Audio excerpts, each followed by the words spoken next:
ng bayan, maasahan anumang panahon. Magandang araw po sa ating lahat. Narito ang update sa lagay ng panahon ngayong araw ng Sabado, August 31, 2024. Sa kasalukuyan ay may minomonitor tayong low pressure area sa loob ng ating area of responsibility. Kagabi nga ay pumasok ito ng ating area of responsibility at ngayon ay huling lamataan ng Pag-asa sa layong 695 kilometers silangan ng Butuan City, Agusan del Norte. Samantalang southwest monsoon naman ang nakakaapekto sa Southern Luzon at Visayas.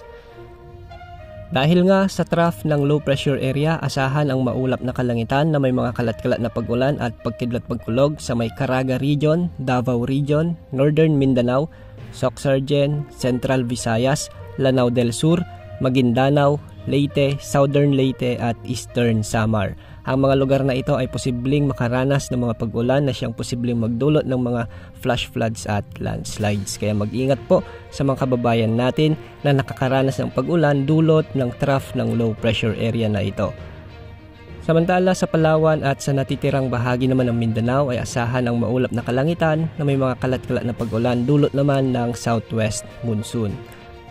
Magiging bahagyang maulap hanggang sa maulap naman ang mga kalangitan na may mga isolated rain showers and thunderstorms sa may Western Visayas, Negros Island Region at sa may Occidental Mindoro. Dulot pa rin ito ng habagat o southwest monsoon. Posible ang mga flash floods at landslides lalo na kung may mga severe thunderstorms. Samantalang sa Metro Manila at sa natitirang bahagi ng ating bansa ay asahan naman ang bahagyang maulap na kalangitan na may mga isolated rain showers and thunderstorms dulot naman ng mga localized thunderstorms lalo na pagsapit ng hapon at gabi. Para sa outlook ng binabantayan nating low pressure area, ayon sa outlook nito, makikita natin na posible itong kikilos papalapit sa may Eastern Visayas o Southern Luzon sa mga susunod na araw.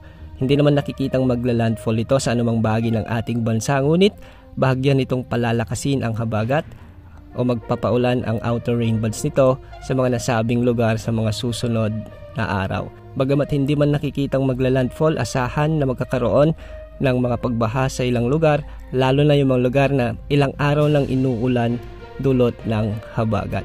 Yan ang update sa lagay ng panahon. Ito po ang weather update ng bayan. Maasahan anumang panahon.